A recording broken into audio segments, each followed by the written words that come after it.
Oh boy, absolutely a car crash you saw from hundreds of miles away. There's lots to unpack here as we look into the massive failure of the relaunch of the starting lineup brand by Hasbro. Now, there's really not much online about why this line hasn't seen anything new come from it since 2022. But the things we can gather are kind of a string of fairly educated guesses. The original price point for these figures was an astounding $49.99 each, was and that's probably one of the biggest factors in the failure of this line. So we can take a look at this box.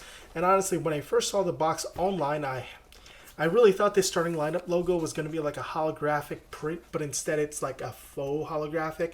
There is some cool effects done here with the way the gloss shines only over the figure and only over the name, so that's a little bit cool. On the back, and you can see where I picked this up. You can see everything included. So the box, the box looks pretty cool. It's got the NBA logo on the side along with the Boston Celtics and everything, and it's pretty cool. So while the figure looks fine, the packaging looks great, and all the accessories look pretty amazing. And, again, as you can see, we've gotten this base and a bunch of hands, and there's going to be a basketball in here. What probably killed these guys was the leadership mismanagement and unrealistic expectations from the collector's market coming right off the back of the collector's boom caused by that pandemic. Which also, by the way, comes with having a fully boxed figure rather than one with a display window or a bubble, essentially leading collectors to be like just purchasing the box art for those collectors who keep their action figures in package. Other costs adding to this astounding price, well, it's going to be the rising cost of distribution and production, also caused by the pandemic at that time, likeness rights for the player, licensing rights for the NBA and the team associated with it, licensing rights for the player accurate sneaker, which you can also see there. It all adds up, and it wouldn't surprise me if there was a couple more fees I missed. According to the sell sheet, starting lineup is bouncing back into action with a game-changing line of NBA toys featuring premium design and detail. Starting lineup is bringing sports action figures into the 6-inch scale. Each NBA figure comes with accessories including extra hands, flight stand, and an exclusive Panini basketball trading card that can only be found with the starting lineup 6-inch figure. So again, when it comes down to licensing, here's another one that I did miss, the trading card by Panini. I thought that it was going to be a trading card by Hasbro, but I suppose it makes sense that is licensed. So we can open this. Very premium packaging for it. There's the trading card already in a sleeve. So I guess if you want to get this graded, you could.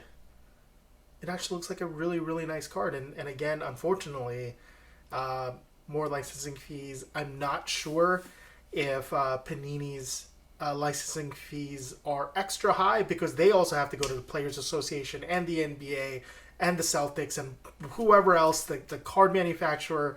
I don't know, but this card does look really, really cool. There's also this really cool base that looks great with the logo and everything. They probably could have saved a little bit of money by not printing onto it, but I also understand why they would.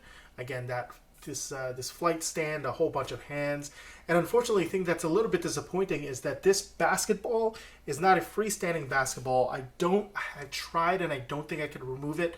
It's a permanent fixture to his hand, and of course, this is Jayson Tatum's signature crab walk that he does on the NBA court. I'm assuming that's how he plays.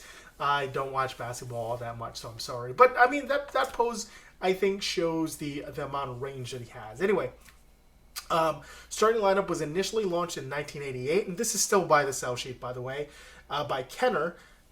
And it was an easy win among sports fans, offering sports toys inspired by their favorite professional players. And it initially came in a 4-inch scale with different poses and were paired with also that collectible trading sports card. But nowadays, starting lineup are basketball toys with exclusive NBA trading cards and make great gifts for your ultimate fan. The first and actually their only wave, features players like LeBron James, Stephen Curry, oh my god, I don't know how to pronounce this name, Luca, we're just saying Luca. Everybody would know probably who I'm talking about, so we'll just leave it there. Trae Young, Ja Morant, I also hope I'm pronouncing that correctly, and each of them are sold separately. This one, of course, is Jayson Tatum, and he comes with his authentic Boston Celtics icon jersey. It's the icon edition jersey, sorry. I guess he's number 0. You don't see number 0s often in hockey. I don't think you can do that anymore. And again, it has articulation for dramatic posability. He's even rocking his Air Jordan 36 Nike shoes, featuring the Taco J Nike logo. So there goes some more money into licensing. All that money goes to Nike, and he's got Nike socks and everything. He's got, oh no, Jordan got a piece of this too, because they're Air Jordans by Nike. Oof. Oh boy.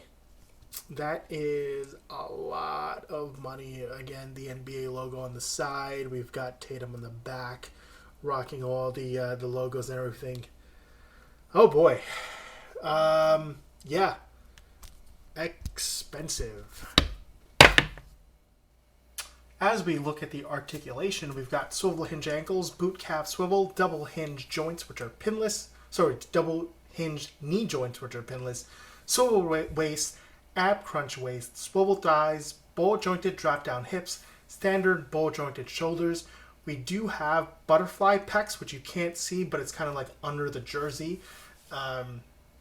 Ball jointed neck base, ball jointed head, swivel hinge shoulders, double hinged elbows, which are pinless, and swivel hinged wrists.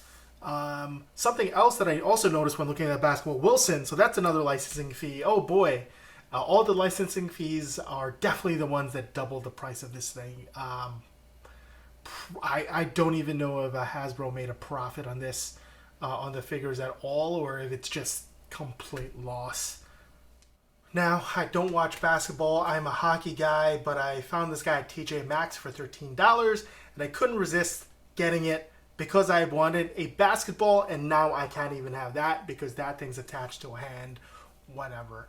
Another thing that I've heard the kind of online forums talking about, although I don't know too much about Tatum himself, is that a lot of the players are actually missing their tattoos because that's going to be another licensing fee that they just did not pay for. So as a result, they don't even have lookalike tattoos. They just have none. So if Tatum's supposed to have a bunch of tattoos, I guess some people would have umbrage to it. They might be like, hey, this is inaccurate. But, I guess you can take a Sharpie and tattoo it yourself, maybe. I don't know. Anyway, as we move into the figure comparisons to help you decide how the design language for this particular figure shapes up to others in a similar universe, we're bringing along other Hasbro figures from the G.I. Joe Classified line, Star Wars Black Series, Power Rangers Lightning Collection, and the standard and perfectly 6-inch scale, 6-inch figure, Spider-Man. So we've got the movie Spider-Man here in Tobey Maguire. I don't know if he's actually 6 feet tall. I feel like he might be a little bit under. But there's Tatum, maybe a foot taller than a 6-foot character, maybe. I don't know how tall he is. I probably should have looked it up. Anyhow, I think this is actually a really, really great figure, and unfortunately was just hindered by operating costs, licensing fees. And so, what are you going to do about it? What I really would have liked to see was, or what I was looking forward to seeing was the hockey figures, just being able to get like a Connor McDavid figure or Henrik Lundqvist or something, or Mike Richter, Wayne Gretzky, stuff like that would have been absolutely amazing. Anyway, so let me know what you thought of this figure. Did you love it? Did you hate it? What kinds of stuff do you prefer collecting, and what figures were you looking forward to over the next couple months? Thanks for watching, and stay tuned for more content.